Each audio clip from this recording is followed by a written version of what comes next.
Ito na po si Inday. Nanguha ng aming mga sinampay. Ayan na siya, oh. Ang masipag naming si Inday. Ah, diba? Ayan. Ang ganda ng mga view, diba? Oh. Dito kami sa ilalim ng kawayan. Tita, buti hindi na nandito ng sawa. Kung kaya kong buhatin, nagbinuhat ko rin din ako nandun sa sa bukid eh. Nalaglag ta. Damit ko ng aking anak na yung may kuwan. Ah, dito kayo naglalaba? Dinadala na lang niya kasi hindi ako kaya magla. Ang dami ba ng mga damit ng mga bata. Ah, oo. Hindi ko na kaya. Naaway. Nakasawa yung pa na. Ah, dito kami dadaan sa Pulga ba? sa daanan ng Kalabaw. May kalabaw dyan nakarang. Baka kasi sugurin si sila Arnie, nakapula ba naman?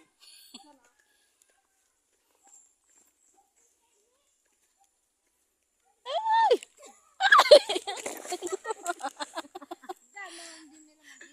Saan? Paano dyan? Eh, ano yung mataas nga yung niya? Wala na, maano na yung ko, tuhod ko. Malambot na. Malambot na ta kasi inaaraw-araw ko. Inaaraw-araw ko ng luhod. Joke. Nangihina ba ta, no?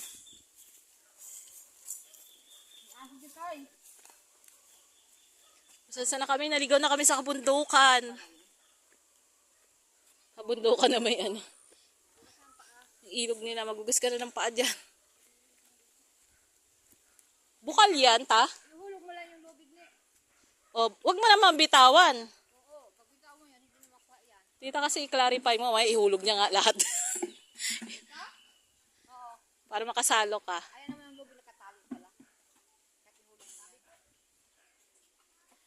Hey!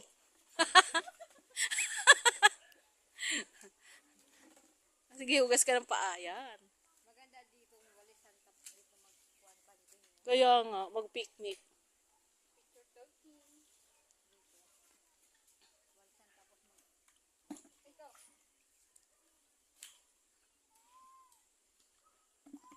Binibigyan pa minsan eh. Shem. Hindi naman dito? Hindi yata. Ay, dito na. Inom sila dito. Yan. So, sa pa? Siguro sa salain. Ay, ininom natin kanina. Ay, hindi. Sa gripo daw yun eh. May isang ba yung pa mo? Let's see your feet. Oh. Very dirty. Lulok ko naman sa ilog ng sila. Nakalapin na din yan din yan. Sama ko pa asawa ko nun ta.